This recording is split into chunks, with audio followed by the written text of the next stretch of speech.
Hey,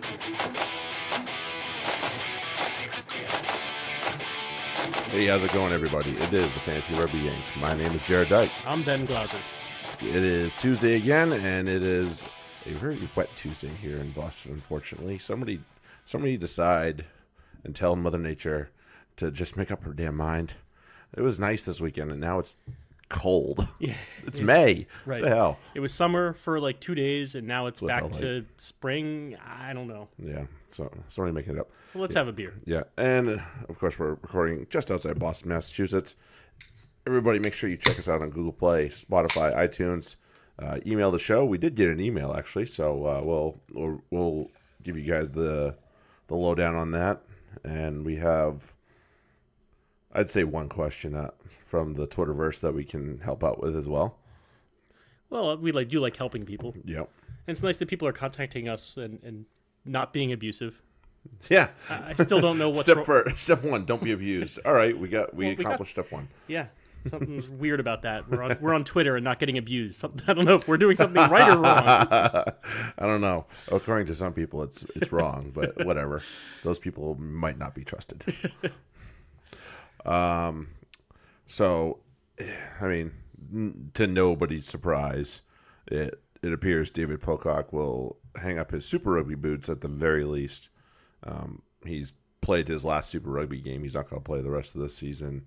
And he says he's going to play in Japan after the World Cup. I'll believe it when I see it. Yeah, I'll believe when I see it. He's had a he's rough go of it. He's a broken man. Yeah. He's a very broken man. It might be time to just walk away now while you still can. There's a point. Because, it was, I don't remember who I was listening to. Horwell was on the other rugby pod. Mm-hmm. And he's like, it's better to walk away a year early than a year late. Yep. And I said, yeah, that's probably true. It is because you can still walk a year early. A year late, you might be in trouble. So I feel that, and I think David Pocock needs to. He's on time. Let's put it that way. Right. Call it that.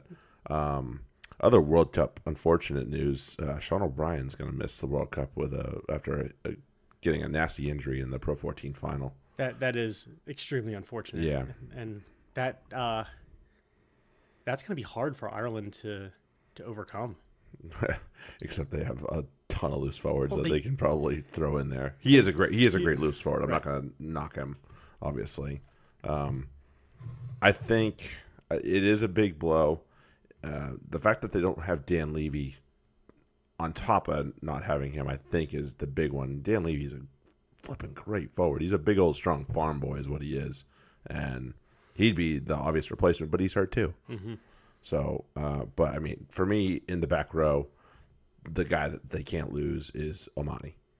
Right. That would be the guy to not lose. And thankfully, he finished his Munster season still in one piece. So, although he's more of he's great on defense, not so much a dynamic player with ball in hand. No, and not gonna bring that presence to the attack. The way Sean O'Brien. Yeah, he does. And he's not he's not a ball winner, but he's a leader. Right. He's a leader. He's extremely valuable, and his play against New Zealand last summer or fall. Last fall, yeah, is exactly why he's invaluable. You got to have both halves of that. No, I agree. You can't, but I think you can make up a little bit of what Sean O'Brien has somewhere else. To find another Peter Omani might be a different story. True. So that was my thought on that. Especially for the way their team operates, which is very much a defensive. Yeah, break down our wall. Right. You win. If you don't, guess what? We're winning. So Omani gives them what they need. In that respect, mm-hmm. O'Brien gave them a little bit of juice on the attack. So yeah, he is a tough ball carrier. You need both. So hopefully, for Ireland's sake, he's a fetcher too, for sure. Not unlike our friend David Pocock. Yeah, definitely a fetcher. Definitely somebody you need on your team and on your sheet. Other news. Late breaking news that Leicester, a bunch of freaking morons. Jordan Murphy's been banned for the first 3 weeks of meaningful matches, which I assume means not preseason. I just assumed that meant he was going to be able to coach the whole season. Yeah, maybe. I don't know. Jeez, the way their season finished, it was I'm pretty not sure they're going to have meaningless many the last, meaningful 3 games weeks. next year. The last 3 weeks were pretty meaningless. Yeah. Well, Well, okay. maybe it's that the first 3 weeks, for the first 3 regular season games are technically meaningful because everybody's got a shot early in the season. Always. So I guess that makes sense. Well, to be fair, this club used to see the Premiership as the B competition, Right? And see Europe as like the one they were trying to line everybody up for.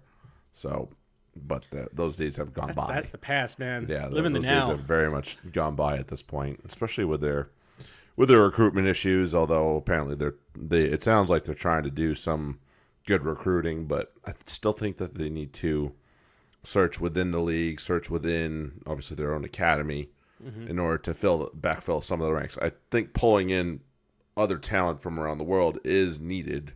Every team's doing it, including the Saracens. Yeah. But I don't. If you're going to lean heavily on just that, that's going to be a big problem. Yeah. And you see Wasps, which have had a huge issue with around the world talent that doesn't always gel quite the way you expect it to.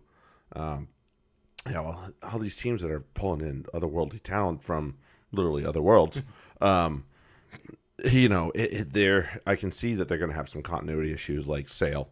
Right. They're going to have some serious issues. Look at Montpellier.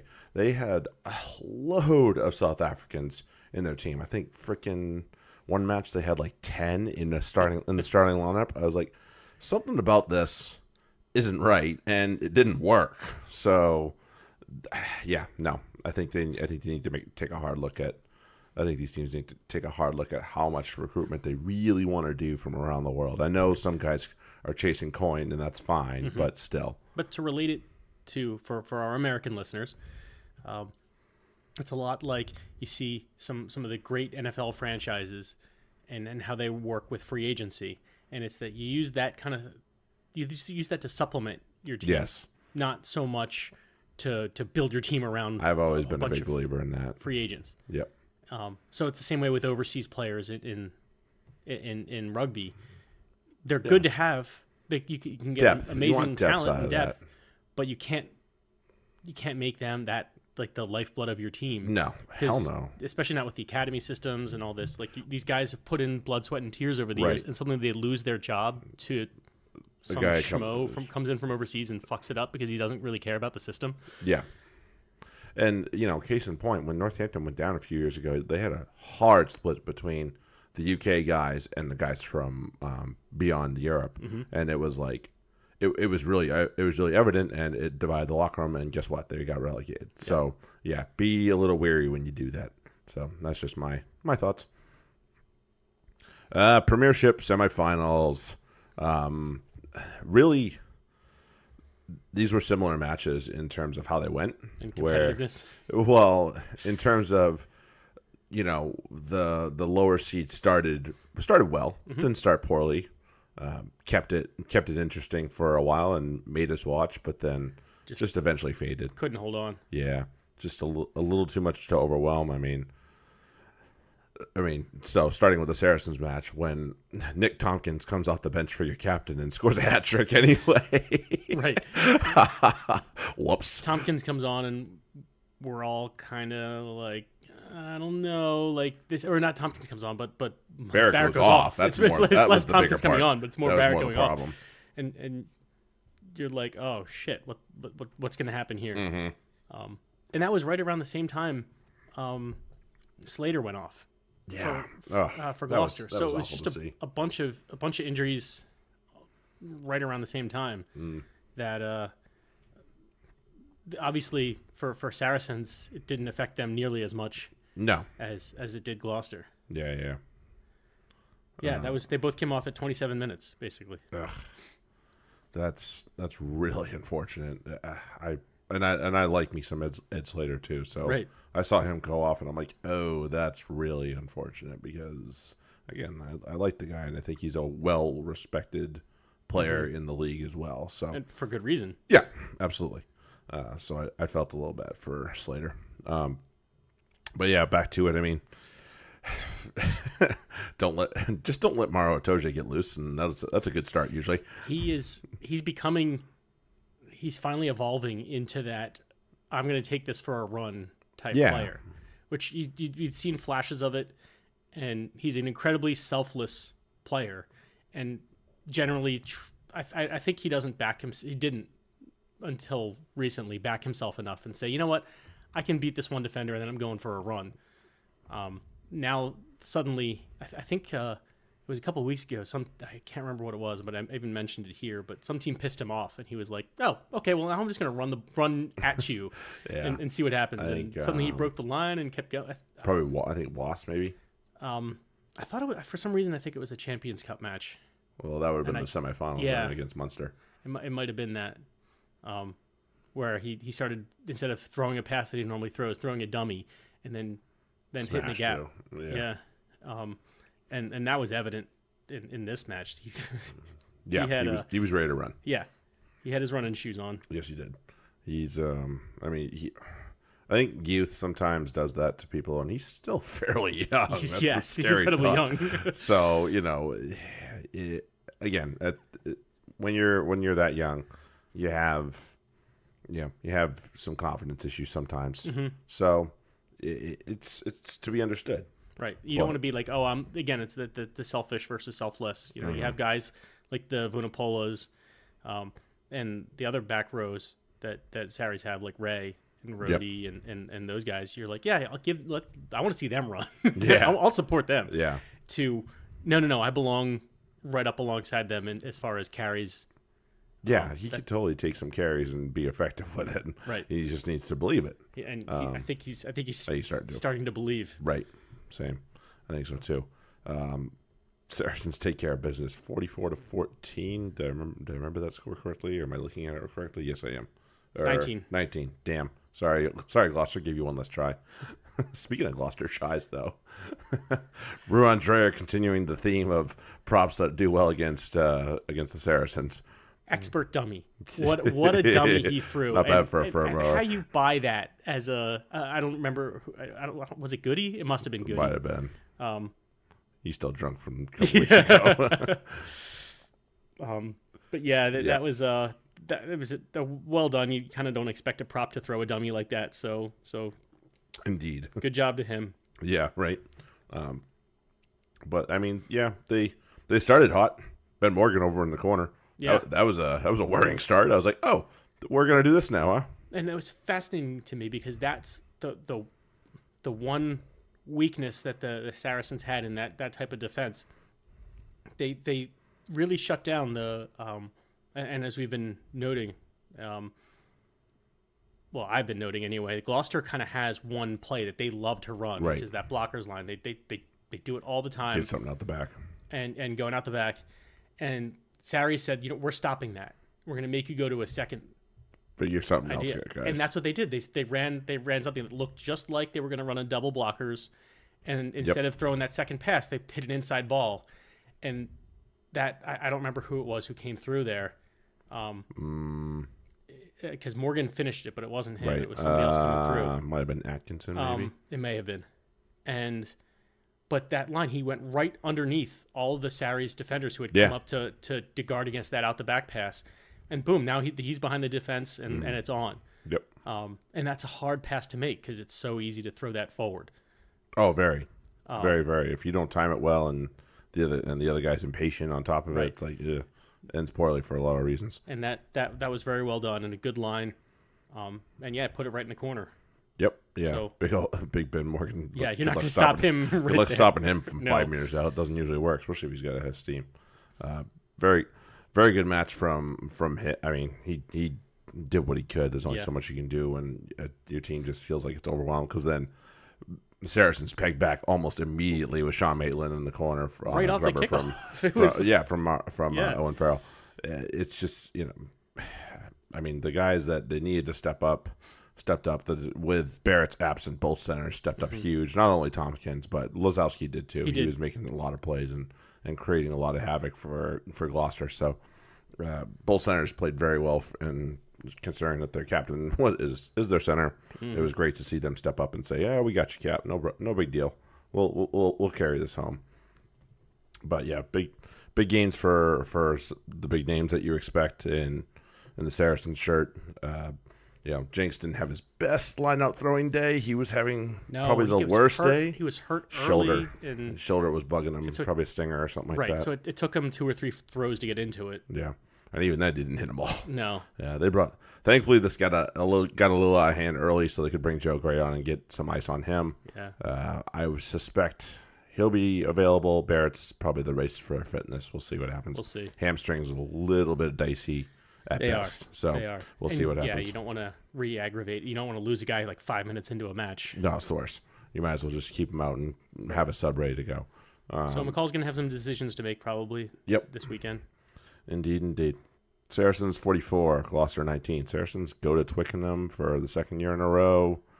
This is, I mean, people hate them, but Gloucester fans were saying boring series. I was like, boring series, just 40 points on you guys. Points. Yeah, boring. I don't care if we're boring. We just friggin' smoked you guys. So yeah, I'm not sure how that was boring exactly. Yeah, and the whole "can we play you every week" thing comes back to bite them pretty hard.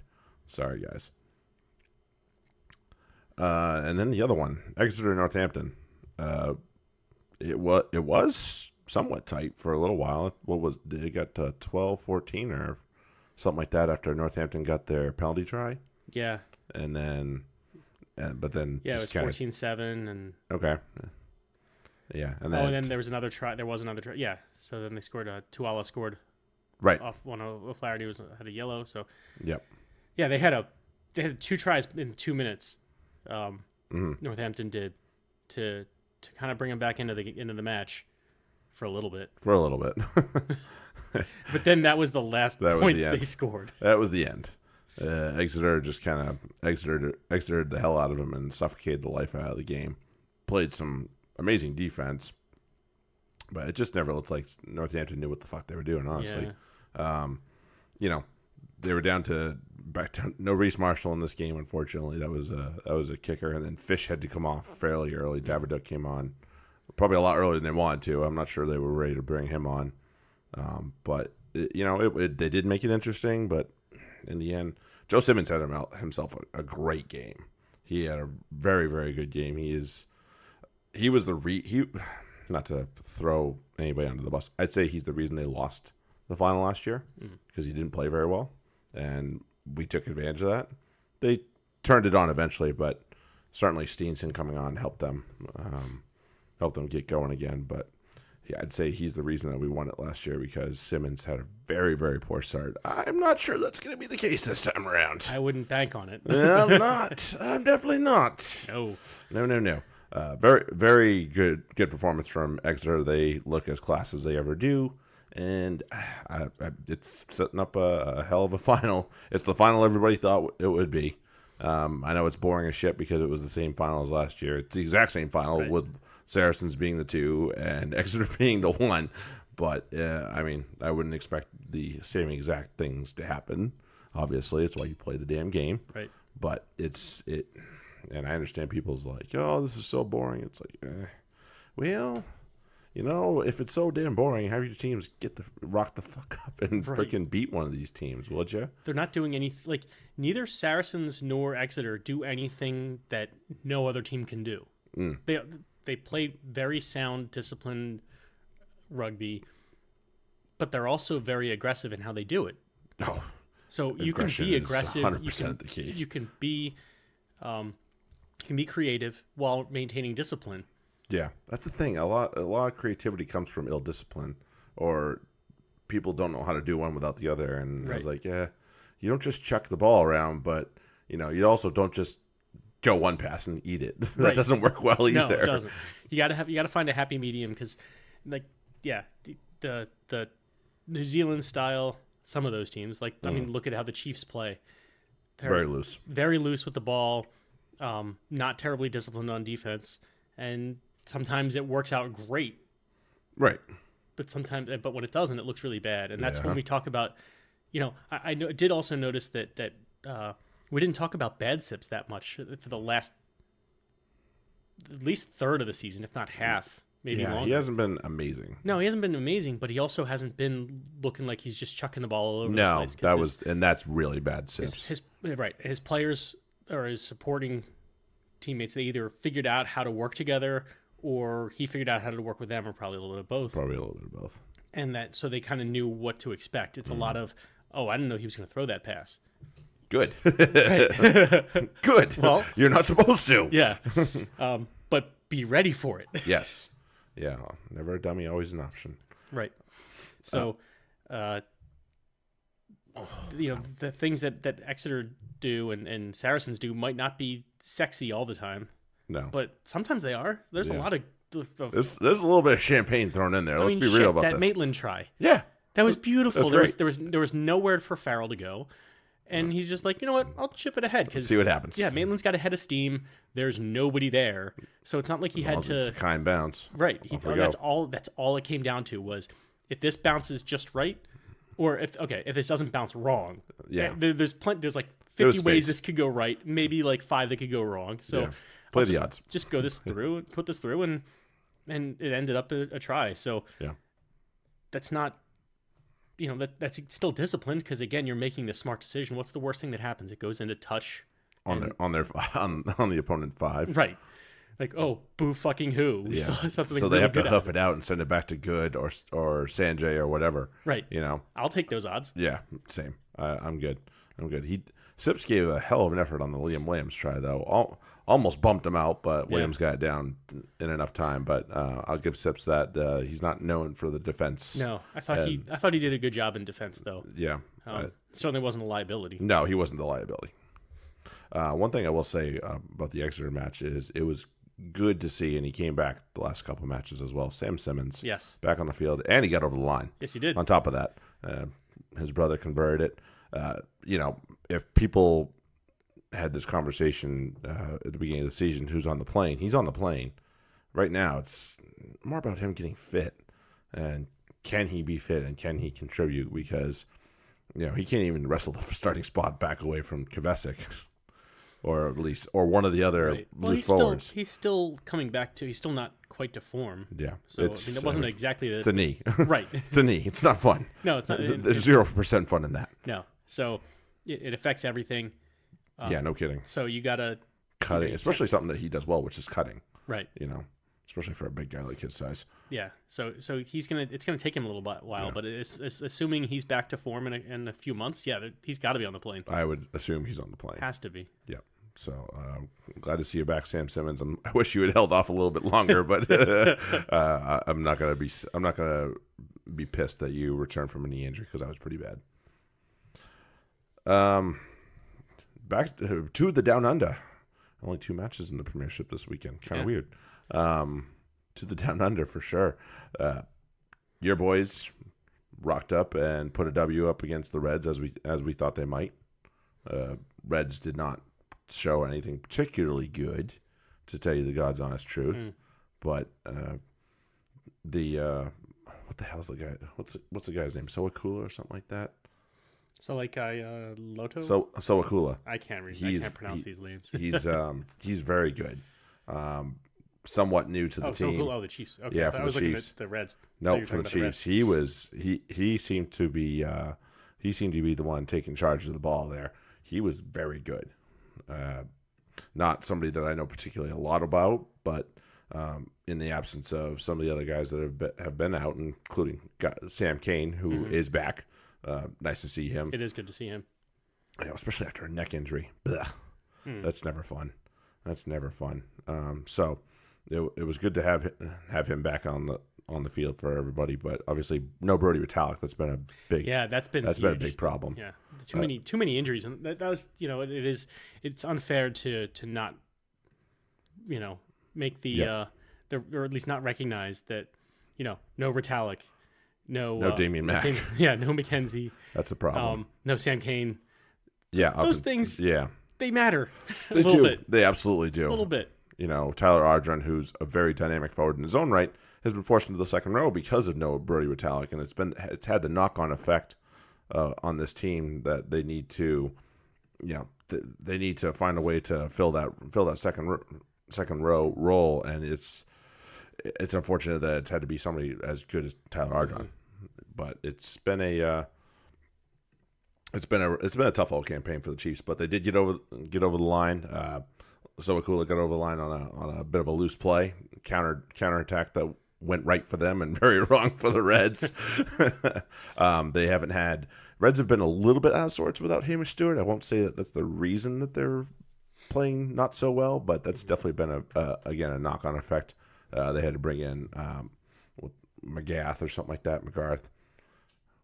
But it's some young kid that's playing fullback for them, and it's not been easy. So, but Reds did well. Reds did well to try and at least rock up here, but there's only so much you can do. They kept getting nicked with crawling forward penalties on potential tries, which is the dumbest thing you can do. Like, you're clearly held. You know you're held. Stop trying to crawl towards the try line and freaking present the ball, because all you're doing is giving away a penalty and letting the Chiefs relieve pressure. Yeah, it's just a little bit of try line fever. Yeah, I'm fucking close. I can just and except you're not. Yeah.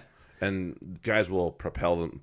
They were definitely propelling themselves forward from their knees, and it was clear. So, well, it used to be okay. At least it used to be allowed a little bit more than it is now. I think they're tightening up on that. They definitely are. Well, I mean, momentum's one thing, but that's just no, that doesn't count as momentum, guys. Sorry to tell you. It used to be that you got your one move, and right. It used to be that if you wanted your one move to try to propel yourself forward a little bit, okay. But now they're like, no, you get your one move to place it, and that's it. Yeah, no. No. Yeah. You have to place the ball. Damn. I have to do that now? Yeah. That sucks. I was going to place it on that side of the try line. But. Dad. But, yeah. So, Chiefs do take care of business. Kind of Reds aren't quite put to the sword, but, man, they can't. We're down to the point where you can't lose too many games in your conference if you even want a shot at the playoffs. So, down go the Reds, up go the Chiefs, and we'll see what happens in the last 3 weeks here running in. Brumbies and Bulls. This definitely didn't go the way I expected it to. Bulls laid a huge egg. No Andre Pollard, and it was noticeable. So that did not help whatsoever. That didn't do anybody any favors. That didn't do them any favors whatsoever. It was just I quiver to wonder, like, really, is this Bulls team that bad without Andre Pollard? But it just seemed it. I really couldn't put my finger on anything else. They didn't play that. They have a decent back row with the likes of Vermeulen and Liebenberg. Sneyman's basically a back rower on his own. But the Brumbies did play well. I'm not going to take that away from Kurandrani. Was ripping them apart. Did he get a hat trick? Yeah, he got a hat trick. So, and he runs he runs good hard lines on the inside, and I mean, he finds the gap, and good luck stopping him if he's going full steam ahead. So he's somebody maybe you want to match up one of your better defenders against and make sure he doesn't get loose.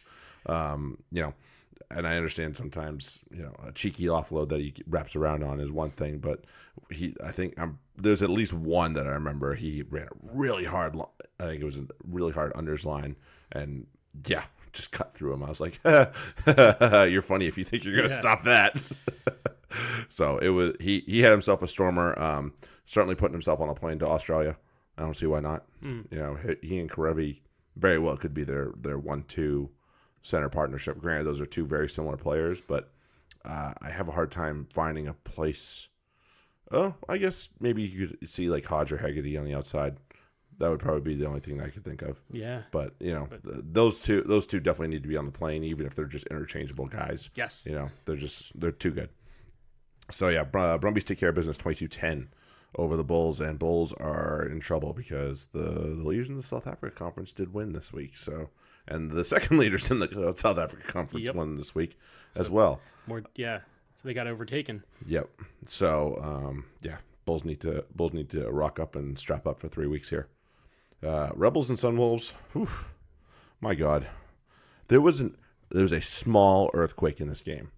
There was a small earthquake in this game. I shit you not. Oh, really? Yes. I shit you not. I was like, is the field moving? And they said it. I was like, yep, it's moving. And they were just so nonchalant about it, like, nothing new. I was like, wow. These things happen. Okay, that's why I don't want to live in Japan. Yeah. That, and it's so freaking hot. I was watching these guys, and they're like trying to retreat to the shade on the sideline. And I'm like, yeah, that's way too warm. I'll pass. And I know we were just bitching about the cold. There's another level that I don't want to get to, though. It's the other side of the spectrum.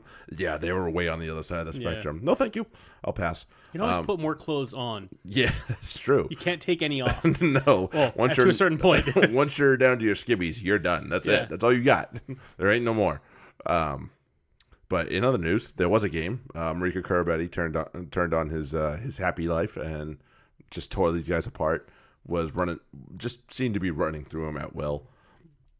Will Guinea did have to come off this game because Amanaki Mafi ran him over, but it wasn't that. I think it was one of the Sunwolves players that was trying to chase down Mafi to support just happened to catch Guinea while he was laying on the floor with his knee shin area. I was like, ow. There was no intent. Like you could see the guy's definitely he's got eyes for Mafi only. There's no way it's intent. But Mafi felt bad because he thought it was him, and Mafi used to play for these guys. So he's just like, dude, my bad. Are you okay? He's like, I was like, all right, you're done. For a while. You're done. I mean, they were already just smashing these guys at that point. So they're just like, let's get him on. We need him later this year. Yes, you do.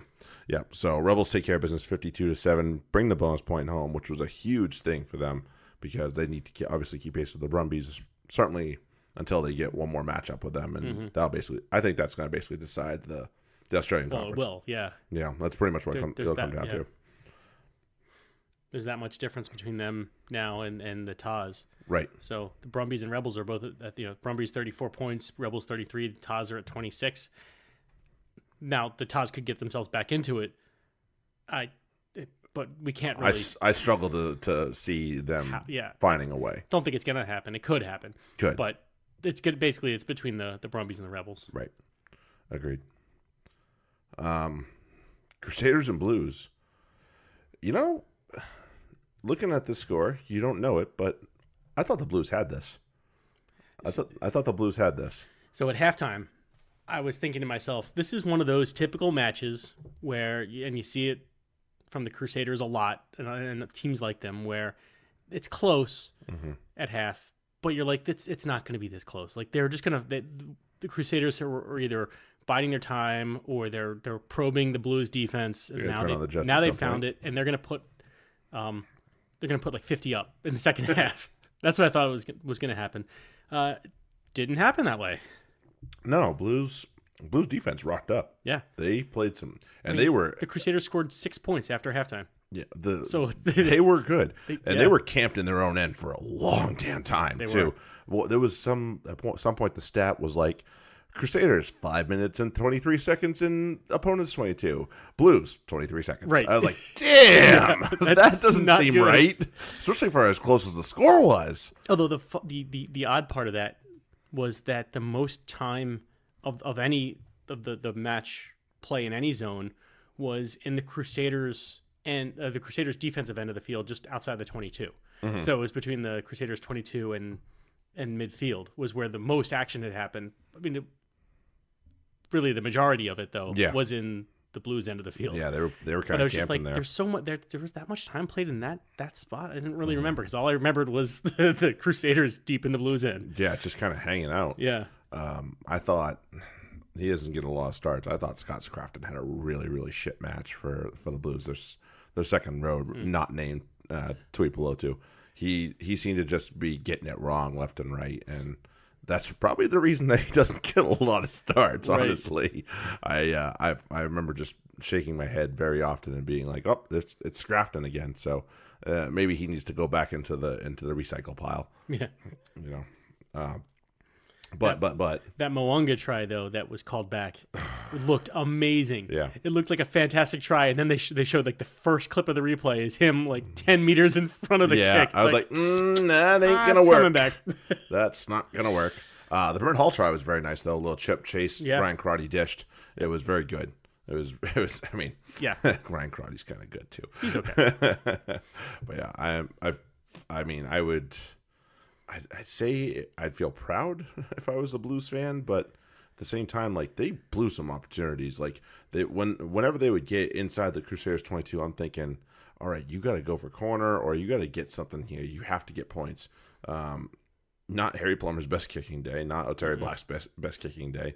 So it really hurt him. It really did. If they had a slightly better, honestly, if they had a slightly better 10, I think they win this. Because I don't think Plummer or Black's been great. Yeah. And they have some good pieces. We know the pieces that they have. I don't think any of them stood out too heavily. Rico Ioane with the try eventually, but yeah, no, I thought that somebody driving that bus a little bit better in a little bit better of a direction might have helped them out. Yeah, I agree. So Crusaders stay on top, 19-11.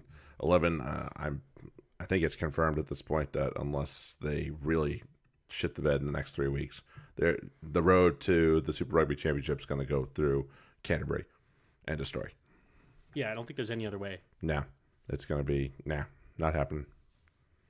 Taz and Chaguares. Wartahs aren't very good.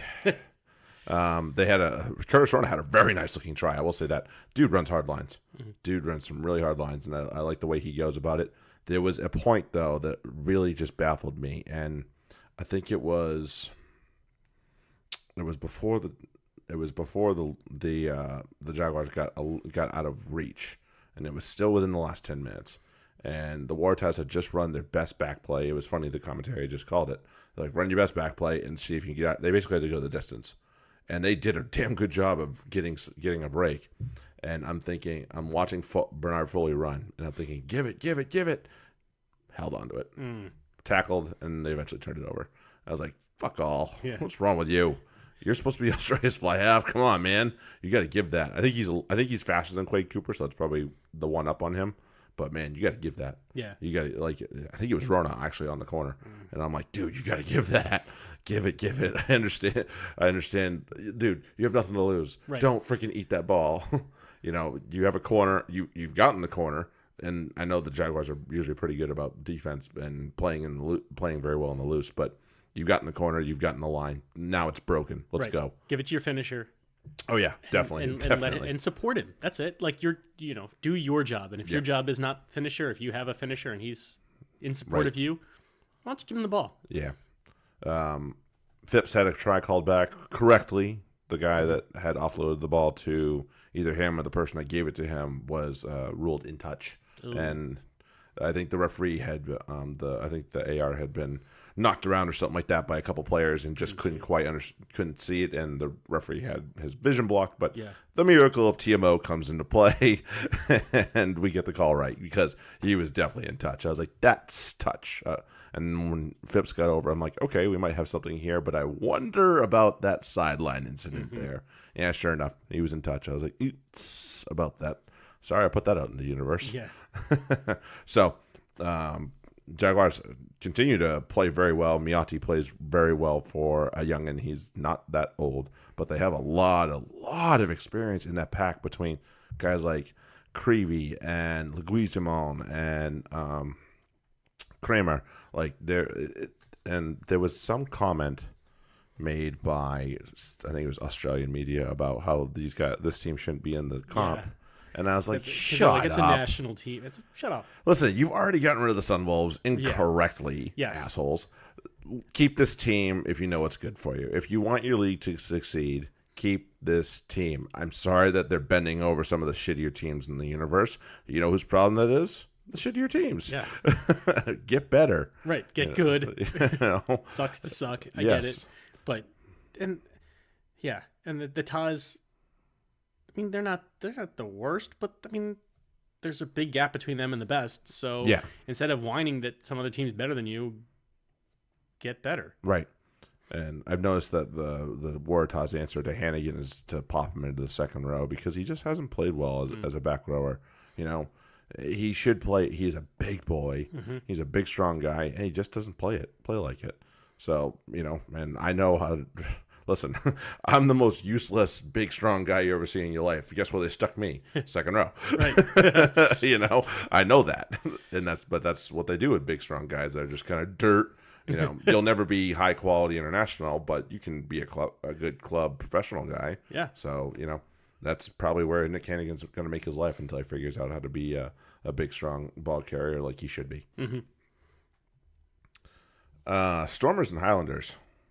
This was good, and the first name on our score sheet here that should be noticed is, and they were talking about him on the broadcast, Yanchis.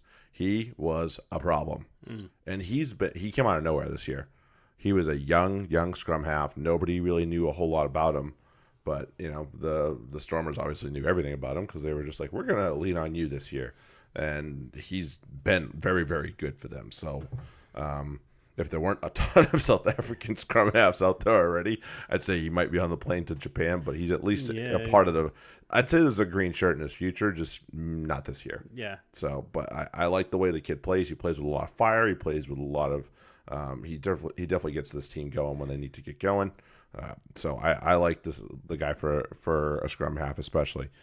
He played very well this game, obviously. Any relation to the other Yankees? Thank God, no. Okay. I don't think so. I think that's a fairly common name. Okay. Down there. So, no. If he is, it's like a cousin or something like that. Gotcha. It's not a brother. I mean, it's not exactly a common name over here. So no, but yeah. So he played very well. Etzebeth was supposed to play in this game and actually dropped out. He got a touch of the flu and. That was bad news. So that they dropped out. I have to say, there are people that just rave about him, and I don't get it. Marty Banks for the Highlanders. They rave about him, and I don't get it. I simply don't. They lacked creative. Like Josh Ioane didn't recover. He had some sort of bruise or contusion or whatever it was. He just didn't recover in time. And they lacked creativity. Like Aaron Smith was the spark plug because he is. That's what he is. That's what he does. Naholo did very well in his first game back for a while. But I don't know what the deal is with Marty Banks. I really don't. This is everything you don't want in a fly half, and that's lacking creativity and lacking go forward. And they didn't have it. I didn't see it. Josh Ioane, I would totally be like, okay, this team's got a shot, because they have him, they have a shot. And the second they didn't have him, it seemed like things went all to hell, especially with Bryn Gatlin down. That didn't help. That doesn't help. No, things, it doesn't help. You know. So for all you Marty Banks believers, somebody explain to me what the fuck it is you love about him, because I don't see it. Yeah. I don't. I'm sorry. I'm not saying he's a bad guy. I'm saying I don't see what you like about him as a first receiver, first five, whatever the fuck it is. I think that also. It seems to happen in rugby. It happens in every sport where there's people who are just like, oh, this person's like the best. And then you go and you watch him and you're like, yeah. Is he? He is. You sure about that? Because personally, I mean, you know, I fully can, you know, I'll admit Faf de Klerk does some good things. But when everybody calls him like, oh, he's just a great scrum half. And I'm like, oh, really? He's that great. He's okay. He's a pain in the ass. He's a dick to the other team. And that's what you want in a scrum half. You want someone who's a little bit of an ass, got a little bit of an ass on him. Yeah, but that's definitely him. I don't think he helps his team as much as he annoys the other team. So I think that might be a very valid assessment on that one. Give you that one right there. So I think there's just some players who have that hype to them that it's not really based in anything. Mm-hmm. Yeah, I feel I want to sit there and tell you that. You know, he's an underrated player. He's not. No. I don't think he is. I think he's exactly where he belongs. Surprise, surprise. Sia Khaleesi scores another try on another beautiful line. Again, guy that knows how to run lines like a back, but he's built like a loose forward. Yeah. Look out, kids. Have fun. So Stormers win 34-22. Also that. Sharks and Lions. Kerwin Bosch is kind of good. He's okay. He's definitely got that 10 shirt for himself. He looked like his countryman there, Kobus Reinach. Yeah. With his intercept. With the intercept, yes. Well, he had shanked a kick earlier. Yeah. Oh yeah, he did. No, that was later. No, it was later. Well, he shanked one earlier too. Okay. He missed. Maybe it wasn't a sitter, but Yeah. well, the other he one, shanked one earlier. He hit he just missed touch on a penalty. Oh yeah, I remember that too. Yeah. Right at the dead ball line. Yeah. Well, he got lucky because whoever tried to field it, actually hit it, and it went out the back or something like that, or whatever. So it ended up being a scrum to the Sharks. Yes. Yeah. I was like, oh, that's luck. Yeah. What luck? So, oopsie. Maybe just let the ball go where it's going to go. But yeah, Kerwin Bosch kind of good. Sharks looking like maybe they're starting to figure it out. If I was a Sharks fan, I'd feel pretty good about putting the defending conference champs to the sword. Yeah. So it's all to play for in South Africa, and I'd say it's pretty much the Sharks conference to lose at this point. One odd thing about this match, before the season when we saw the new jerseys, the Marvel related jerseys. Yeah. I was all about that Lions. The Black Panther was one that I was. I'm sorry. The Sharks. Sharks. The Black Panther. That I was all about. I was like, that looks really cool. I want one. Right. Still haven't bought one yet, but watching that game, and I did not like the Lions Spider-Man the way it looked. I thought it was a little bit crowded on the front. Yeah, it definitely But is. man, that's a great Spider-Man outfit that they've got. Now, actually watching it in a match, and the guys who have the scrum caps, and they have them. Oh, red, yeah, so that's it true. Really looks like a full Spider-Man That's outfit. true. That's true. I think it's Marv Norrie that rocks the red scrum cap for the big second row for the Lions. So it was I not only the Sharks won the game, but I thought the Lions were best dressed. Best dressed. Well, I mean, Kerwin Bosch's intercept try also continued to show, at least, or prove to me that Jantjies isn't South Africa's starting 10, or shouldn't be. He shouldn't be. He shouldn't be. Can he come off the bench? Sure, but he shouldn't be the starting 10. Not if they want to win the World Cup. Right. Simple as that. Do you want to win the World Cup? Yes. Okay. Well, then don't have him be your starting 10 because he's he's a defensive liability, and he doesn't. He's great. Yes, he's good in attack. He can distribute, and he will take it to the line every now and again, but he just doesn't. You can't have that gap in defense if you're going to win a World Cup.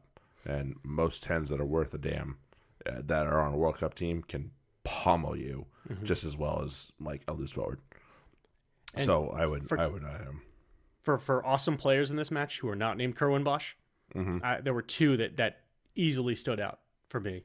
And for anybody, I'm sure, who watched this match, but Mapu and Mapipi. He's a problem. He wants another gold shirt. Right. Every time either of them got around the ball. Yeah. And Mapipi's try. He's aggressive. He is extra aggressive. I will say that. That dude is just he plays like his hair's on fire. The vertical on his intercept. Oh yeah. He just gets up there and plucks it out of the sky, and then I wish I could jump that high. Right. He jumps high. Catches it, lands flat-footed, and then just outraces everyone. Yeah, it's amazing to see acceleration like that, where you have it, and then you are when you come down and you're flat-footed, you're stuck there. You're kind of almost like almost just like made roots. Yeah. You've made roots. It's like, oh shit. And for a guy like us, we stand there and go duck, or at least lower your fucking shoulder because you're about to get hosed. Right, and even if you get the chance to take off, you're looking behind you because someone's coming. Yeah, some's coming to absolutely melt you. He didn't even look. He's just like, yeah, I'm gone. Yeah, I'm just stretching my legs out, going for a jog, and and he's not super compact, but he's not like super lanky either. And he's thick. Yeah, he's a thick man.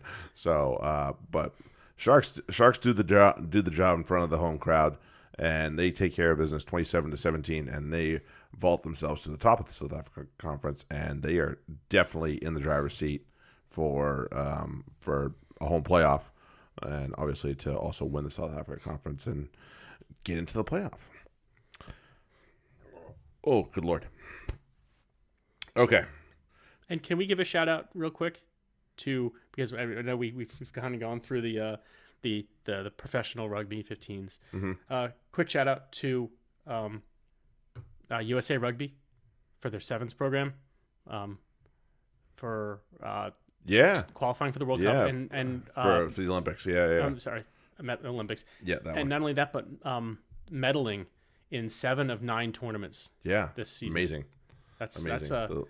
Those boys have done quite well for guys that were considered underdogs at one point. Yeah. Yeah, not anymore. No. Targets on the back, guys. Yeah, definitely. It excites me that something in USA Rugby is ticking. Well, maybe that's where it grows. Maybe it starts in sevens, and they'll expand from there. I just don't want to turn to Kenya. All right, let's run through Pick'em real quick, and we'll get the hell out of here. All right. Well, one more in the Premiership. Exeter and Saracens, and this is going to be a scorcher. For many marbles. Yeah.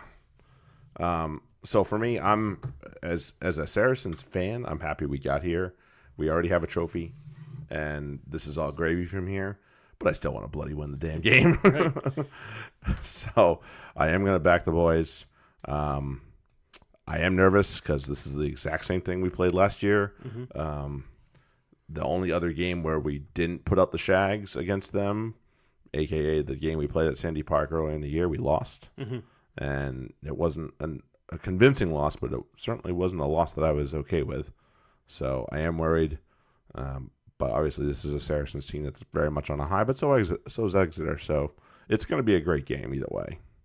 Yeah, it definitely is. It's going to be one certainly worth watching.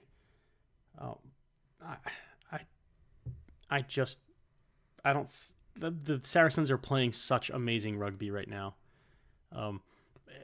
This, as you said, the Saints.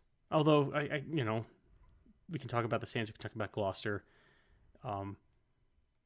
They put up an effort. Both teams put up an effort at the beginning. It kind of just fell flat towards the middle of the game, and then just went south later.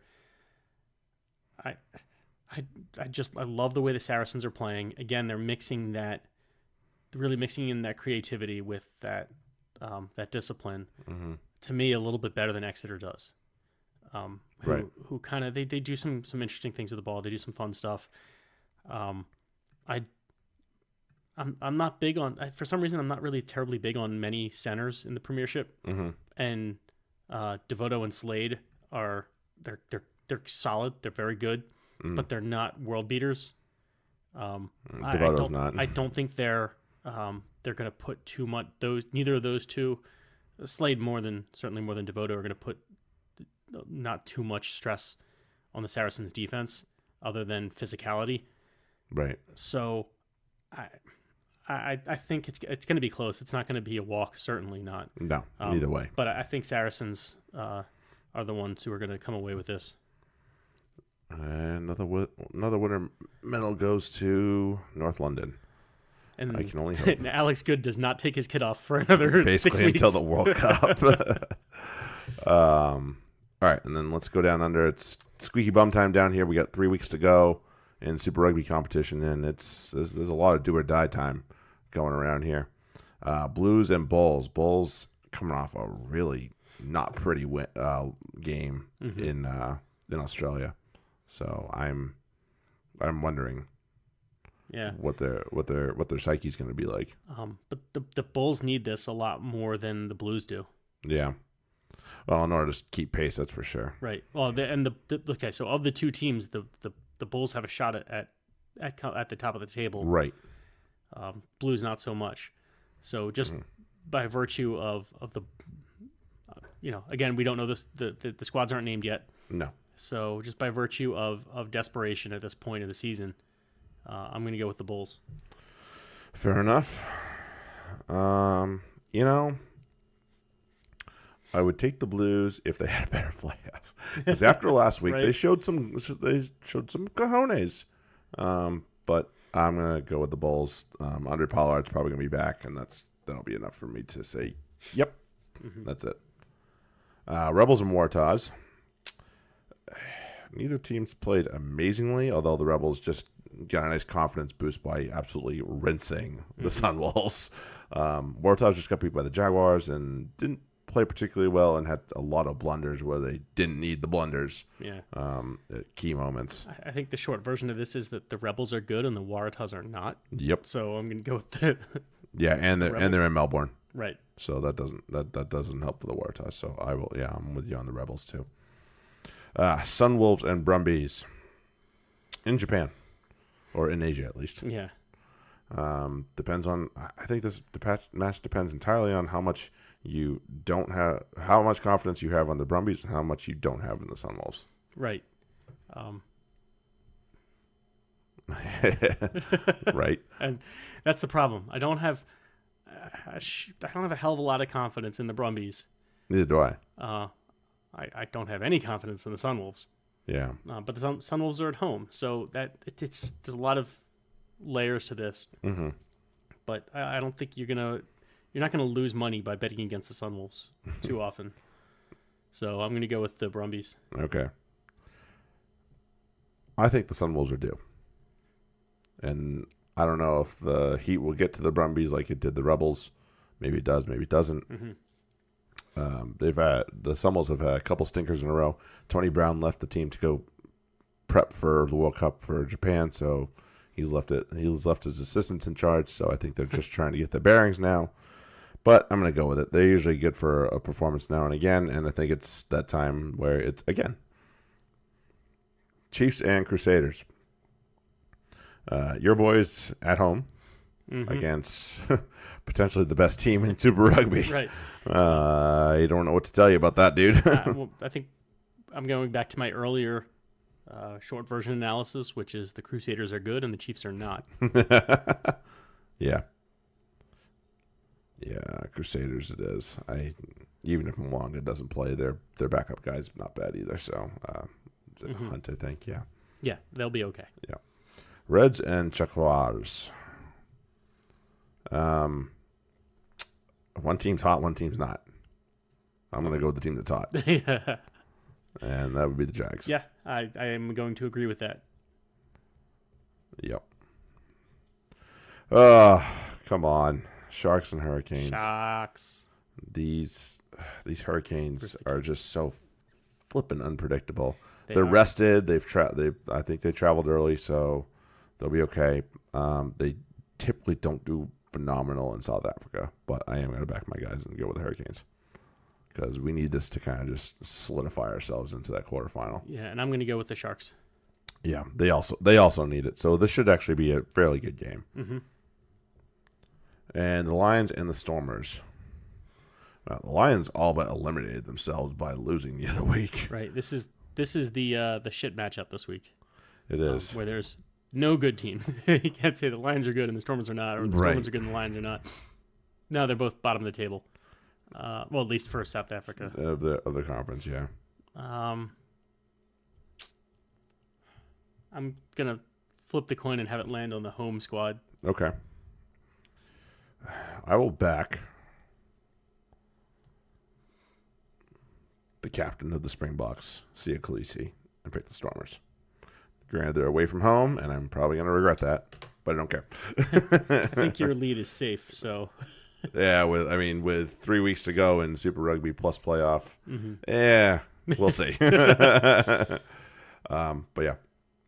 All right, so everybody make sure you check us out on Google Play, Spotify, iTunes. Leave us a review. We like reviews, even if you think that we're absolutely garbage. That's okay. Yeah. We want to know what you guys think.